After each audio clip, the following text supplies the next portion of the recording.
We've been working together for about a month now, right? Yep, about a month. About a month. So we're halfway done with our 10 sessions. How long did you watch my YouTube videos? Um, I don't know, over a year, maybe 2 years. For a couple years. Well, And you know what? 3 years now. I think it's been since. I mean, I read your book. First time I did the HCG protocol was in 2012, April, and I read your book and was watching a few videos then. But it was only maybe about a year ago that I was really watching them a lot and rewatching them even. why do you think that is that you got so invested in watching these videos? What was the difference between before and why did they all of a sudden become attractive to you? Um, the repeated failures of 3 years ago, when I first did the HCG protocol, I was successful in losing weight the first round and for the most part the second round, and then after that it was one failure after another. And then the binging started, and I had never binged before, and I started seeing the binging videos, and that I think is what really that's what really got me. It was like, wow, I'm doing that. I am totally doing that. I'm binging. Mm-hmm. And you connected with some of the explanation that I gave. Mm-hmm. And I heard people saying that it was easy to stop. And to me, of course, during the binging, I felt so out of control. And I couldn't eat enough sweets and sugar, and it was terrifying there for a little while. Did you feel in any way that you were that the food, that you felt out of control with the food, that the food might have been the problem? In all honesty. Yeah, I did. I thought that once I ate the first piece, that was when I thought that's when I thought it was the sugar itself that was causing that. But really, it was once I ate the first piece, then it was just like, I'm going to eat this whole thing, and then I still want more, and I'm going to go get another candy bar, and I'm going to get donuts, and. From the outside, don't you agree that that would look like addiction? Yeah. Because once you have that one piece, it escalates, right? It's almost like you're going on a ride. Yeah, and then I would eat it all afternoon. And you wouldn't really have a understanding, I'm assuming, of it. You just knew that that's what happened. And then you would try not to eat again the next day, right? You would try to eliminate it. So, right. But okay, so what really connected for you was the explanation, potentially. Like, this isn't about the sugar. This is your failed attempt at dieting. You've ruined the day. So the whole day you might as well get it all in. Blah, blah, blah, right? You won't have it again later. So there's that restriction. Mm-hmm. And I was able to actually get that particular part fairly I'm not under control, but I actually stopped the sugar binging before we even started working together. But tell me how that happened for you. Well, I was watching the videos, and you would say things like, to your clients like, the whole table is open. You can have anything you want. You can have it whenever you want. You can have as much as you want. And I started allowing myself to do that instead of going to over to the little cookie market and thinking, well, I'm just going to get this candy bar, and then going back an hour later and getting something else. I would just go and I would tell myself, well, you can have anything you want, you can have as much as you want. And all of a sudden, I didn't feel like I had to go. I didn't feel like I had to go get it. Yeah. Instantly. Because you're not being controlled or deprived. So we were talking this morning about, you used to watch my videos and you were wanting, what did you say? You said you wanted whatever you were hearing on the other side.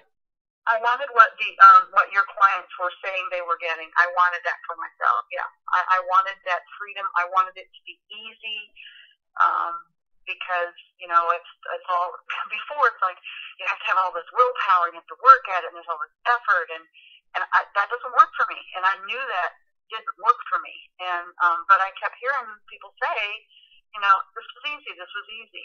And the binging, and I didn't have the experience that stopping the binging for the most part was easy. That I did experience that even before I talked to you. Mm-hmm. That was easy. I still. You still had issues though, enough so that when you finally decided you went to my website, you were putting in your name and phone number, right? And you're about to push send. How did that feel? Well,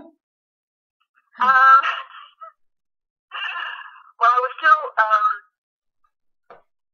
It was scary, to do it because it's an investment, and it's an investment in me, and I needed to feel worthy of that. And as I had talked about before, that sense of I was so afraid I was going to fail, and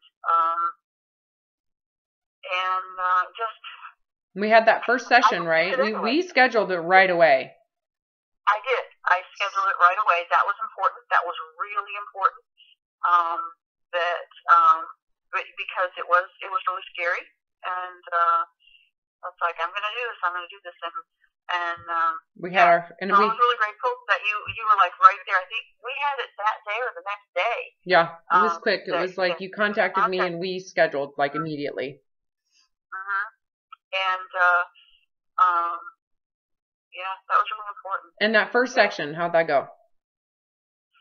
Well, that sense of I'm going to fail, you just like swept that right away, and it was like, well, you said something like, well, it won't be me that thinks you failed. I won't think you failed. And we talked. I think we actually talked deeply about that sense of failure and where that came from, and we talked about leniency and grace, and and I thought that was going to be hard. It wasn't. It wasn't. It wasn't hard at all. I left that session with just a really incredible sense of wow, I can really do this, and I just felt I felt really, really, really good. And I went home and I told my husband, I said, I can eat anything I want. I think I'm gonna heat up all of this. We had all these leftovers that were really good. I'm gonna heat all this stuff up. I'm gonna eat all of this, and I'm just gonna stuff all this in my face till I'm sick. And I got home and I was just like, I'm not really hungry. I'm not that hungry. I think I'm just gonna have a little bit of this. It was incredible. It was incredible. It's like, I know it probably sounds trite, but it was. I really was like, I'm going to go to the buffet and just like load up 5 plates and just try to eat as much as I can until I'm sick. And when I got to the point of, okay, I'm just going to actually eat something, I was just like, food. I absolutely have no desire to do that. Not really. No, you don't, because no one's withholding you. You have that freedom to do it. So, and it's never going to go away. Yeah. But so far these sessions, have they surprised you in any way? Is this what you thought it would be? Well, no, it isn't what I thought it would be, because as I said, I went into it with sure that it was going to be long and drawn out, and I was going to have to struggle, and I've had none of that. I've had absolutely none of that.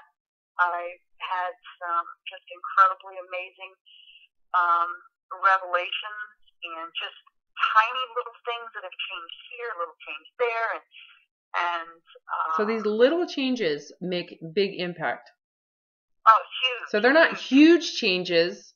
They're little, but they make big impact, because it's like we've talked about, the parents and your perceptions as a child, having to recontextualize. There's like layers of little bits of work that release you from some incredible amount of burden, right? Yeah. Like stress level way down. Yeah, like actually recontextualizing your own parents and your relationship with them, your past marriages, your role as a mother, forgiving yourself for things, and going into some of these intense defining moments in your life to remove them from being defining, right? And and to allow yourself the freedom from having to manage your body image, which is how you probably compensated, right? And, I think it was our last session before this one, and we were talking about my dad, and I talked to my dad 2 days ago, and oh my gosh, we just had a conversation, and I wasn't trying to please him, and I think that a lot of my body image was about, pleasing my parents, but I think pleasing my dad more than anything. Being the little princess, and the little princess has to look a certain way, and has to act a certain way. And it was just, I had an incredible conversation with him, and we just talked, and we were just two people talking. It was amazing. Well, and don't you agree that it's not something forced, that this is a function of practicing grace? Yes. You have to learn how to release expectation. You have to accept what is, which includes accepting him as flawed, which starts with accepting you as flawed and being okay with it, right? And once I accept, and I'm just going to kind of speak in terms of my father at this point, because I'm still working with my body some, but with my father, once I accepted that flaw, and then looked beyond the flaw and said, and started to see all of the wonderful things that he had done for me, instead of only seeing crap. Yeah. And so I think I'm having also a lot of that same experience with myself. And I because I had that experience with him, I'm actually kind of expecting that. I don't want to have too much of an expectation, but I think I can pretty much expect that to start happening a little bit more with myself. That I can see, the wonderful parts of myself instead of looking at myself and going, "You're a piece of shit." Because you've always done the best you could with what you knew. You could say you didn't really know very much. Clearly, you find out after the fact. But it's not fair to judge yourself from what you learn after the fact as if you should have known, right? Anyway. And I've done a lot of really good things.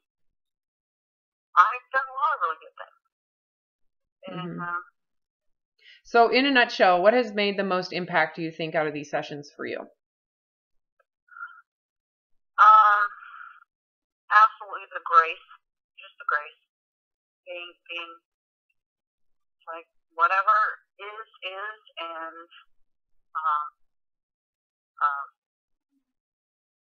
really just allowing that to be there. Anytime that I feel a resistance within myself, like I was talking about yesterday, I think I want this, or like I think I might be hungry, but I don't know.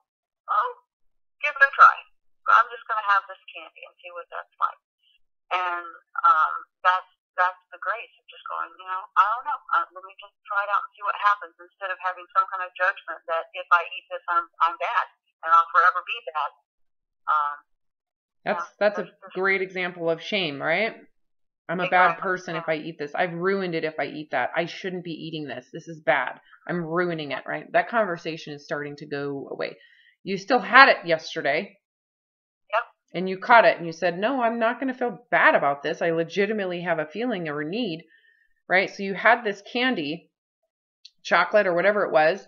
And then later on you weren't hungry for dinner. So you just said, I'm not going to eat. So the body accommodated to it. There was no sense of shame, no guilt, no I've ruined anything. But before you would have said, I can't eat that. I've already had some. Right? And what would have happened? Remember you said I had this underlying sense of this is going to be a binge. I'm going to binge. Yeah, I was afraid. What dissolved it in that moment? Say that again? What dissolved that in the moment? Oh, what dissolved it? Because I was just like, you know what? I could hear that. I could hear, I'm afraid I'm going to binge. And it was like, whoa, you're restricting. Let it go. You haven't ruined anything. Yeah. So in that moment of it, you gave yourself grace to not feel bad, or to tell you didn't you didn't judge yourself in that moment as flawed or wrong. You just let it be what it is. So you gave it tons of grace, right? Yep. And what happened to that urge to binge? It went away. I had a small little handful of I felt like it was kind of a mini, not even a mini, a really, really tiny one because I had restricted myself a little bit. Um, and so I think I went beyond what I was really comfortable with, but I was okay with it. You know, it's like, hey, you restricted yourself, you felt like you needed to do this, just go ahead and do it.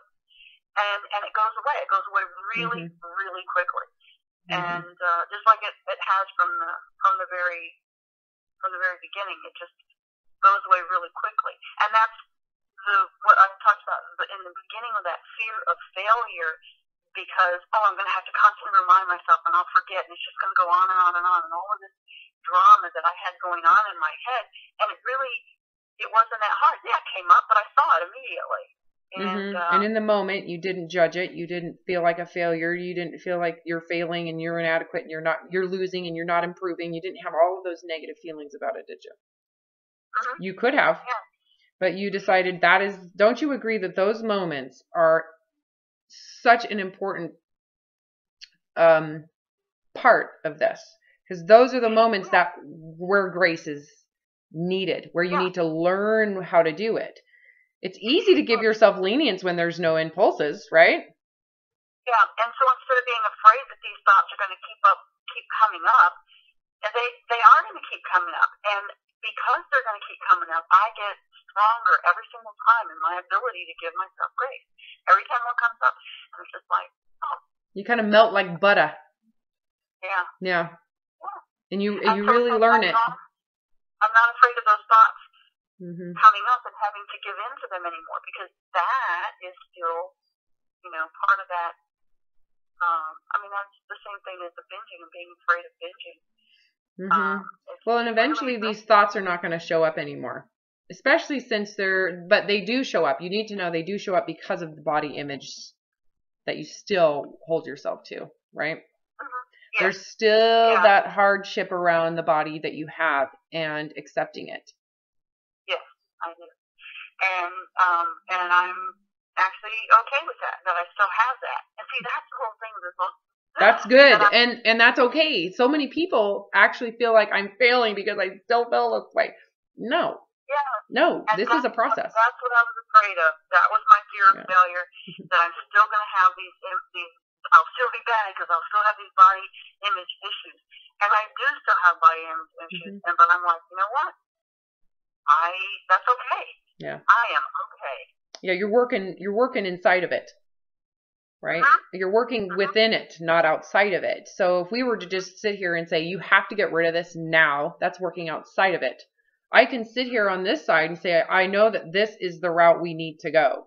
The body image needs to dissolve into nothing. If you want these impulses around, you shouldn't eat that to go away, right? The food issues are not going to be completely gone until the body image is completely gone. But it's a process, right? Do you foresee yourself ever dieting again? No. Okay. No, I don't even. No. So then now we have to go, it's like back and forth, right? You get to where you're never going to diet again, which is where this issue with I shouldn't eat that. I shouldn't have this. I need to pack healthier food. That underlying conversation stems from needing to lose weight. But if you come to the realization that I will never diet again, now you have to look at you have to give lenience to the body image. Do you see how that you're now taking that body image, even if it's still there and you still have a desire, but now you're loosening the grip around it? You don't have to have it, right? Right. Yes. I see okay. That. And that was one of the things listening to your earlier videos that I didn't really get. I didn't think I could get there. It sounded like it would be really hard to get there and it would take a long time. Everybody's different. There's people who come to me who are literally close to suicide and they get there quickly because they might as well. They have nothing to lose. Not everybody comes to me crawling on their hands and knees in desperate need for some form of a relief. right? You could say you were definitely dealing with some level of insanity with the binging and the protocol, binging and this hoarding of food and this newfound addiction, right?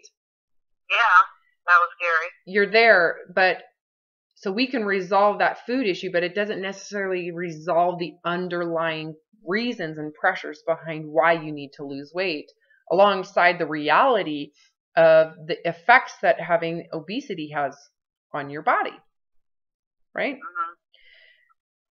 That's a process. And it's a process for many people to go from, acceptance to non-acceptance and then dieting again, and then the misery of dieting to acceptance to what is it worth to go back into dieting. There's this kind of back and forth teeter-totter natural curve to this that you have the freedom to go through. So that's why I often suggest people start dieting again. Let's try the protocol again. When people really get down to the baseline of ending it, we could say you're going to do another round of the protocol. And the ultimate test of if you have completely detached is if you can be given a body that you have worshiped and that people worship around you, that you can get closer to that body and that you don't want to defend it. You don't need to keep it. So you're not willing to focus and prepare and make sure we keep it this time. That is the insanity. Don't you agree? Is that you have to keep the losses. So the goal is that you could actually have the body resolve its own problems through the protocol or through a natural time of just you eating biologically to hunger, whatever it is, that you don't have this pressure to keep it because you need it to be happy. Does that make sense? Yeah, it does. So what we're doing, in essence, what we're doing right now is we're focusing on the acceptance of being obese side, the acceptance of having more fat than you originally would have found acceptable. That you can release yourself on the lenience of having body fat. Yeah. Once that part is, you've got that relaxed and you're free from the eating disorder and you're free from the binging, and you have, like you said, you can have these chocolates that you would have eaten within 3 days have lasted over a month. Right? You still eat them. You don't binge on them. You don't have the same impulses. So you have that. So the next step would be then to say, okay, well, let's do another round of the protocol. Give the body an environment to use this extra fueling that it has. And how are you going to respond to that? Right? Yeah, I'm going to be honest with you, I'm not real comfortable with that right now. Oh, I'm not suggesting you do it right now, but I'm trying to give you an idea of where this goes. You don't ever have to do that again. Ever. Yeah, exactly. I mean, it would feel like restriction, and I just like, oh my God, I don't ever want to do that again. And you don't have to. You don't have to, sweetie. You can just be done with it. In fact, I would encourage that. However, there are some people who are across this computer from me who are 400 pounds. 350 pounds, 280 pounds, or 200 pounds, or whatever it is, and they have physical issues. And, it really comes down to what are those issues, and are they, in exchange for psychological freedom, is it worth it? Right? I'd rather have these issues than to go back into that crazy. For many people, that's the case, and I think that there is nothing wrong with that. I mean, I might get to that point because we've talked about, I would like a little more freedom in my ability to garden. I would like in that. But you have the freedom and ability to garden, so it's not like you need to lose the weight to have the ability to garden. Do you see where we have to release you from all of that? And to be able to say, I can let the body do this, and I don't have any expectations. So as soon as you have an expectation, can you tell that there's a problem? If there's anything you're learning from this, there is incredible amount of grace and lenience in everything. Yeah. And I did. I gave myself the grace that instead of being the perfect gardener, it was like, well, you know what? I just do less of it, or a little bit less at a time, or whatever. And I got okay with that. And I think that helped a lot with my body image. Because there was, you're fit, you're this fit gardener, that was part of the image. Yeah, it is. It's like someone saying I'm a fit mom, I want to be that mom that walks. And like, yeah, there's the image of what you think it's going to provide you. It's not necessarily reality, right? Yeah. Even if you had a thin body, you still might have to do it in spurts because it's hard on your knees and your back. Yes. Whether Yes, you're that's thin or overweight, it's awesome. hard on your knees and your back and your elbows and your wrists. Yeah. It's worth it. To me, at least, right? I love gardening. Yeah. But it Yeah, certainly I do too. I hurts. put my hands under it. Yeah. I have my hands under it. Anyway, so the whole point of this video is just to present how organic this really is. I don't have a plan, do I? No. It's you have always responded to whatever I came in with. You know, I had this experience or I had that experience, and we just moved from what my experiences are. And if I had a plan ahead of time, how do you think that would have worked? Oh, if you had a plan ahead of time, no, I don't think that would have worked at all because I don't. I can't. I mean, I can't say I don't have a plan because I have an idea of where we're targeting towards, right? Right. I have a target. There is just no very specific way to get there, except that there is lenience and grace, and you have to learn. You have to feel and learn edges. You need to understand yourself. You need to understand your own personal needs and triggers, and I have to work around that. My goal is just to teach you how to do it with grace, with lenience, with learning, with understanding. It's a process of actual learning, not just body awareness learning, how to learn how to eat to hunger, how to feel those edges, how to understand, but also learning stress and anxiety and panic and where they come from and releasing yourself from a lot of that. Remember our conversation about being a victim and a martyr? Oh, yeah. That was really important. If we hadn't had that moment, could you have gotten where we're at right now? Oh, no. They know that also still comes up. All of the things we've talked about that, they come up, but they're just like, I mean, I don't have to be afraid of them at all because I have the tools, the grace that to recontextualize. Is I have the tool to handle anything, absolutely anything, and that was the whole root of the victim thing is that feeling that something was going to happen to me and I'd be out of control. But and don't forget too that you would always take on the victim. Any victim story you heard, you would take on that role with them. That must be so hard. Yeah. Right? Yeah. Where you could say all of a sudden you're like, whoa, that's not serving anybody. The subtle, really, there were more subtle kinds of victim things that I didn't realize were actual me playing a victim or someone else playing a victim. Yeah. I mean, I can see some that are really blatant. I have been working with that for a long, long time. But the subtle ones, man, I think... it's like you position yourself and you can't get out of it because that's your position. There's no way to transcend that position if that's what you want. That was one of those things that I've worked on being, this for years. I've worked on, overcoming this victim attitude. And I hadn't. But, with just one conversation with you, and I think, all of those years I've spent with that could have been, it's done. It's done. I can see it now. Yeah, which makes it less likely that you're going to take on that role because you can see it coming. Like, ooh, I'm going to reposition myself. I'm repositioning. Yeah. Because I don't want that role. That role is not the best role. There's downsides to that. So I'm going to reposition how I'm perceiving what this person is saying and doing to where it doesn't affect me. I'll give them the keys to my car if that's what they want.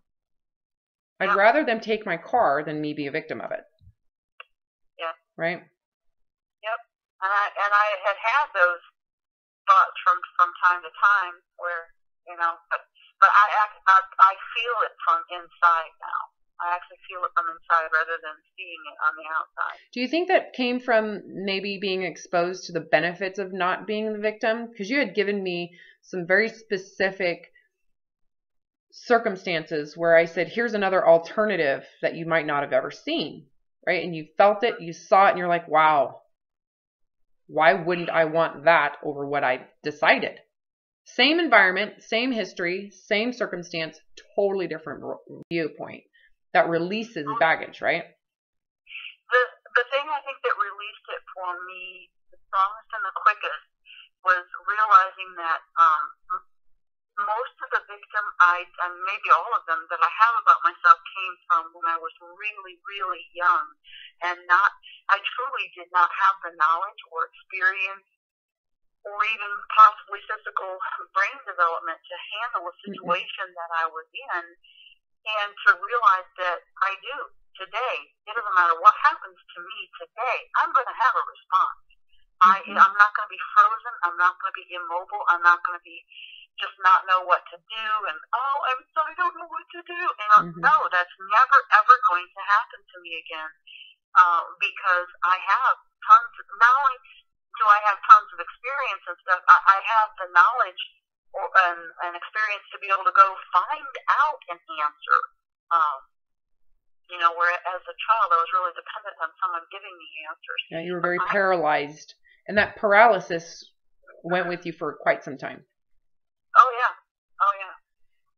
yeah. And being able to look at it from a different point of view, it removes the paralysis. Yeah, it removes the paralysis, and then so now you have a tool, right? Now you can go back in your head and remove a ton of paralysis from past experience, but you can feel it today and remove the paralysis as it's occurring.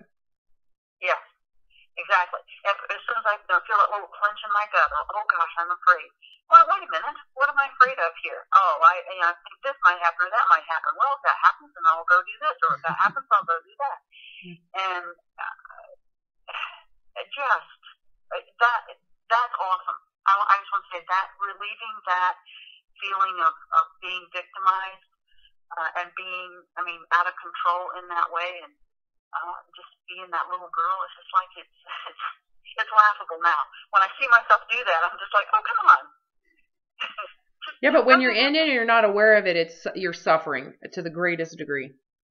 Oh yeah. It's not good. The inner tension in just my daily life when I was walking around among people and always looking at people and judging and positioning myself, what does that person look like?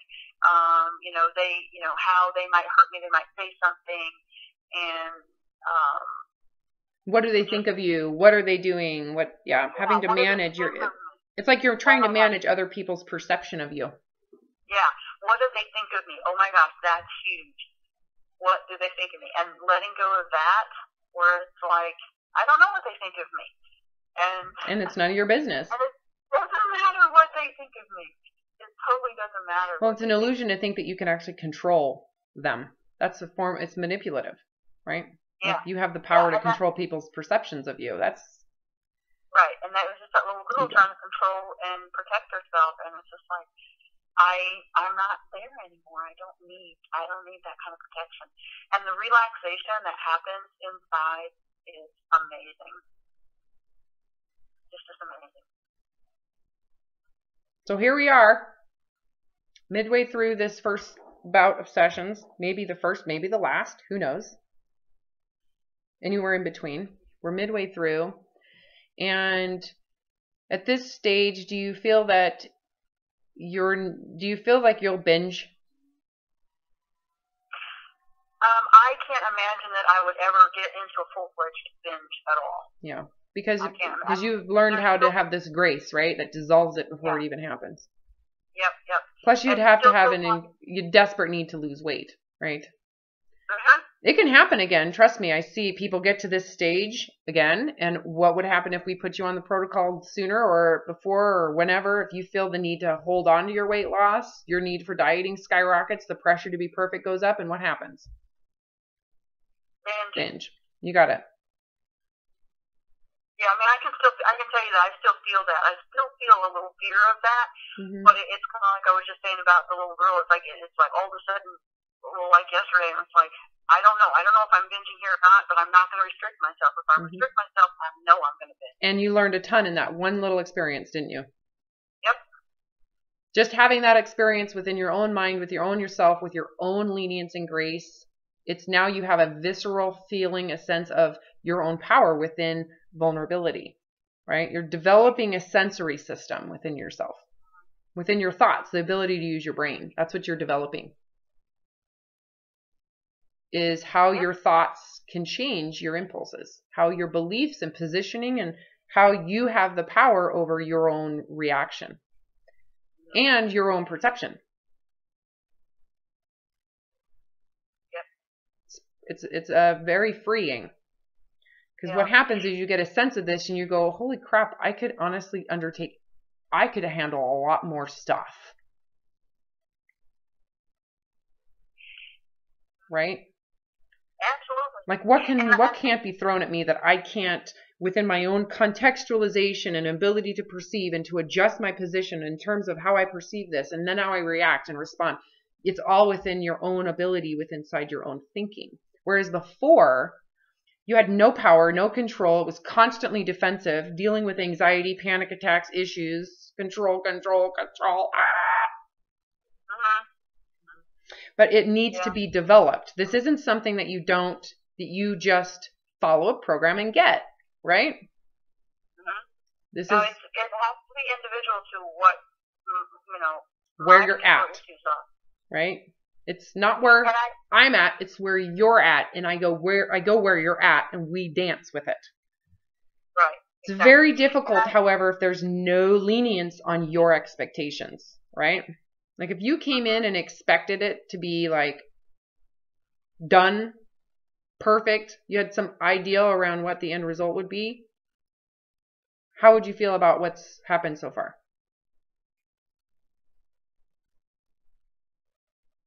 If I had I don't know.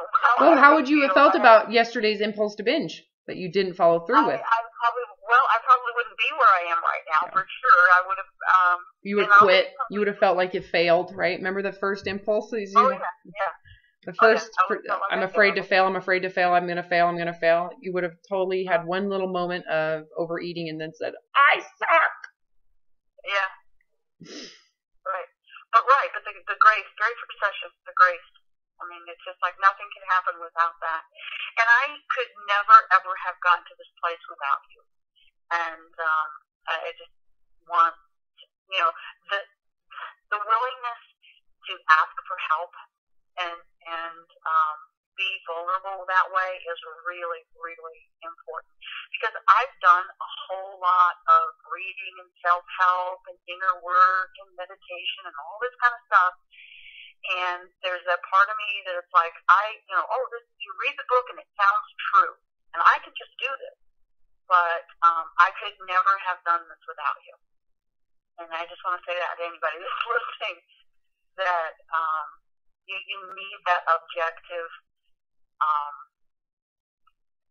input. You need that reflective input. Because then if you don't, you're left to your own processing. Right. You're just spinning around in your own head. Yeah, and even if you want out so badly, how do you get out when you're using your own way of thinking to do it? The way of thinking that created it, right? Exactly. I'm failing. I can't figure this out. I'm reading this. This is true. I can tell this is true. Yeah. But I can't make it work, and I'm just a failure. Yeah. I must be flawed. Yeah. No. Broken. Imperfect. Now that you've had this experience up to this point, because there's still a lot to go, but at this point you can tell that it's pretty cool, right? It's awesome. I know. I think it's cool. I mean, I don't have any proof it's cool, but I think it is. Right? I don't have an organized sheet that I check the box every time we talk. Nope. It's just, I'm dancing with you. It's like, okay, where are you at today? And you're the one who's presenting where you're at. So I got to go where you're at. Right? Right. Exactly. Yeah. And something's going to come out of my mouth and you'll pick up on that and off we go. You got it. That is that's how it works. Any of you that are watching who've worked with me, can I get an amen? That's how I work. You say something and it tells me where you're at and I go, oh, here's where we're at. right? The hardest thing is grace. That is the most essential part of this process. If you have some idea of what this is going to be like and you hold this process to that, you won't get anywhere, right? Because you have to go inside of it and work within it. And is there any possible way that I could have told you this is what was going to happen? Oh, no. I can't even present. Here's what you're going to get from these sessions. That's right. That's right. That's totally right. I know. All I can say is you won't have the urge to binge. You'll feel better. You'll feel a sense of power within yourself unconditionally. You're developing a sense of confidence that's developed within yourself, not developed outside of yourself.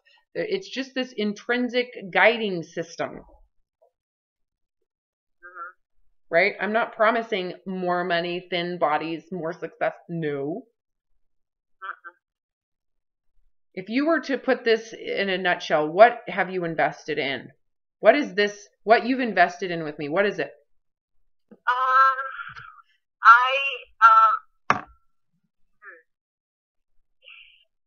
I have greater self-awareness. I have a much deeper sense of peace within myself. And not only in myself, but in the world that I live in, and acceptance of the world as it exists. And I have, improved relationships with all of my family. Not because you're expecting them to change, right? It's not like the asshole is now no longer an asshole. What has changed? I have grace. That's what has changed. And you're giving them grace, so you no longer hold them to a standard that is outside of their awareness either. Mm-hmm. Yep. And just the heaviness of life is just every day gets lighter. Every day. It's like waking up and being glad to see the sunshine. So that's funny for me. And probably for a lot of people listening that it's that simple, right? Isn't it amazing? It is. I know. And it's like you always think, I would really, people, you see all these memes on the internet and how people are just, have joy every day. And it's like, yeah, right. My life sucks. And it's like, wow, I have that. Yeah, and you feel it. It's not fake. You're not posting this stuff because you want that. You want it, so you post it. No, it's real. You actually oh my gosh, those trees are, oh my God, they're gorgeous. There's something about the beauty of the earth and the life that we have. It is unbelievable, isn't it? Yep. It's just so beautiful. And I don't know. I feel like this is what life is supposed to be about. Granted, it's required everything and all this suffering for you to get here. So we could actually look at your past suffering and say it is good. Yeah. And I've had little brief glimpses, moments of this, but I couldn't ever make it stay there. I couldn't control it. It could have been because you attached it to something. I was trying to control it. Now it just exists because you create it within your own brain. It's like you don't need a narcotic at this point, do you? You don't need to go get drunk to get this feeling. You don't need to smoke weed. You don't need to eat food. You don't have to get the thin body. You don't have to make more money. All of those things, right, are just they're just extra stuff. Yeah. You don't have to have it. Don't have to have it. I can have it if I want, but I don't have to have it. No, exactly. Then it becomes like the enjoyment of a glass of wine, right? Then it becomes the enjoyment of a nice cloth. You can enjoy it. It doesn't become you. It's not defining you. It's not proof of you anymore. Your proof is just in your consciousness because you are consciously creating it because you're now aware of the edges. Doesn't mean that you don't have grief or loss or pain. Just means that you actually understand a natural way to accept, acknowledge, and release yourself from it. Rather than it happening to you, it's happening to you, it's doing it to you, right? You're receiving it. You're no longer, right? Yeah. Oh, yeah. Whatever that is, that's what's happening. Yep. All right. It's just happening. Yeah. Well, I'm happy to be a part of it. I really, really appreciate you, and I'm forever grateful for Grace. Oh my God, me too. That is so true. That is what, if I were to put anything in a nutshell for how I recovered, Grace. I know some people hear that and they think, I don't know. It is the true essence of grace, forgiveness, leniency, understanding, compassion. How can you lose with that position? I don't think I can lose that position. But I will say that I thought I had it before. Again, like some of the other stuff that I had before from time to time, but I didn't know how to create it. Oh yeah. Now I just step into it. Oh my God, I love what you just said, by the way. Okay. I didn't know how to create it. Oh, that's pretty powerful right there. You know what I heard in what I just said? I was actually victimized by it. It would have to happen to me. Or I couldn't have it. I knew it. See, that's the victim role. Or I have an experience that really can't have grace, right? It's like when someone says, oh, she doesn't know my story. There's no grace for that. It's like, whatever. There's grace for all of it. All of it. If you can't, then you're stuck with what you have. Even the worst case scenarios can be dissolved with love and compassion. Yeah. Molestation, rape, torture, loss, death, grief, hate, backstabbing, you were a prostitute, you're just, everything that we define as bad and wrong, all of it can be relieved. Right? Worst case scenarios. There is a degree. It's very difficult, I'm assuming, to get to, but yes, it can all be forgiven, right? Not that it's my job to do it. I'm just here to do it for myself, right? And if I give it to myself, then I give everybody else the grace to do it for themselves. It's not my job.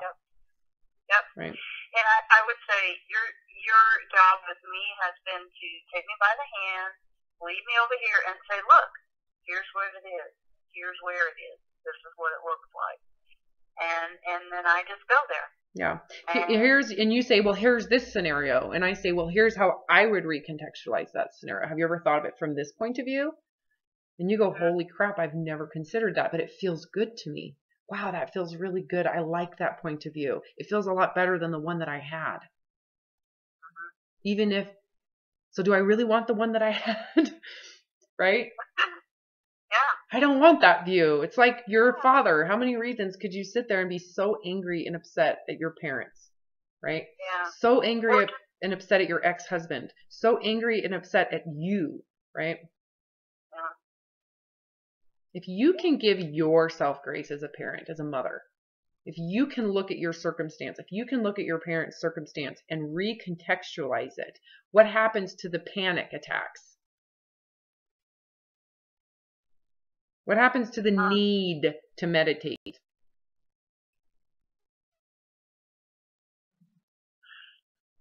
Well, I haven't had that in a long time, but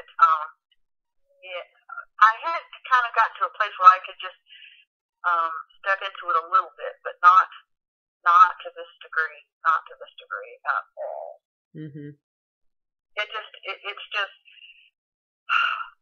gone. It's just gone. It's not even there. Could you have imagined that before? No, I thought that I was going to have to work. I have made a lot of progress, but it was always work. And self-control. Work. Exactly. Yeah, working each individual circumstance as it comes up and going, oh, there's that that again. I just need to go here with it. And it was all control and um, I need to just make myself feel this way or that way. And um, of course, it just doesn't last. As soon as you let go of it, you go right back to where you were before. Yeah, and then you're just waiting for it to resurface again. When is it going to get triggered again? Yep. Yeah. Yep, exactly. Once you go in and resolve it from your own contextualizations, right? Mm-hmm. Like true resolution. True resolution. So it's no longer a story. Right. You wouldn't even write it as it's like, this isn't even a story. It's kind of like when I look back and I could say I have all these stories. I don't really care. They don't really make an impact on my life. They just don't. Because I have fully, completely recontextualized it from a very sacred state of love for the person who hurts me, for the people that hurt me, for the beliefs that were awful, right? I actually can love the beliefs, can love the people. And you look at it from their point of view and that you release them from their bondage of it. Yeah. They shouldn't be defined by those behaviors. They shouldn't be defined by that type of abusiveness. They never should have been. Unfortunately, because they held themselves to it, that's probably why they had such a hard time with it, right? Mm-hmm. Anyway, so it just is incredible what that can do to the worst types of trauma. Yeah. And then your response now moving forward, if you can resolve that, what could happen to you that you can't resolve? Well, nothing. There's nothing at this point. There's nothing that can happen that I couldn't resolve. It's true. I mean, and even just 5 years from now, and I'm really struggling. Hey, I can just call up Robin and say, Robin, we need some more sessions because I've got a problem. I'm having a hard time rethinking this one. Yeah, no, and that's. And I still have my own box I have to deal with, right? Yeah. I don't know. I could live in a tent. That was, for me, it was a big step for asking for help. Yeah. All right. Well, I'm going to stop recording. Thank you for letting me share this. Is there anything else you would like to say to finish this session to the people listening on the other side? I don't care who you are or what you have going on. You can address it in a very short while. Just, go fill out the form on Robin's website. Fill out the form. Send it in. Fill out the form. And jump in with both feet.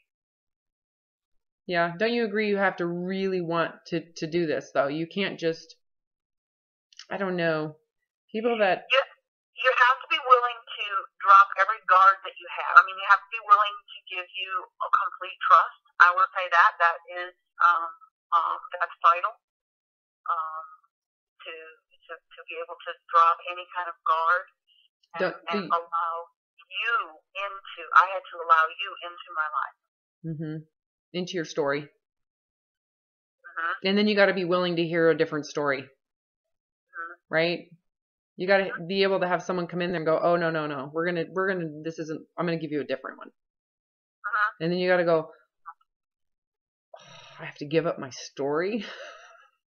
Yeah. Damn it. Well, we have to be willing to, like, if you say to me, well, you're playing the victim in that, I have to be willing to stop and go, really, how? Instead of going, no, I'm not. Yeah. Exactly, right? How? Tell me more. Tell me more. I want to know because I need out and I want out. So I don't want to keep on doing the same thing. That story, if it needs to go, you got to be willing to give it up, right? Yeah. The other thing is you got to be willing to give up your expectation. Mm-hmm. Yeah. Right? Again, could you have forecasted what's happened so far? Oh, absolutely not. Me neither. That's why I'm like, I don't know what's going to happen until we get in there and work within it. And then it occurs of its own, your own desire now is what's happening. That's what's happening. Your desire. My desire. That's true. It was my desire. Not mine. Yeah. How am I supposed to make an expectation for that? Mm-hmm. I can't. Yeah. Yeah, you can't because you don't know what my desire is. No, and what you're willing to do. I have to work with what you're willing to do, right? So if I create an expectation or you create an expectation of like, I'm going to have one session and I'm going to be like enlightened and like, oh my God, seeing like endless amazingness. It's like, no, there's a process here. And there's a process of like detachment. And it takes, wouldn't you agree that it takes humility? Yes, absolutely. Like this, I am willing. I have a will. Palms up. My will is here. Yeah. If I have to give up a story that I've used to my benefit, I will do it. Right? All right. I'm done. Thanks for sharing.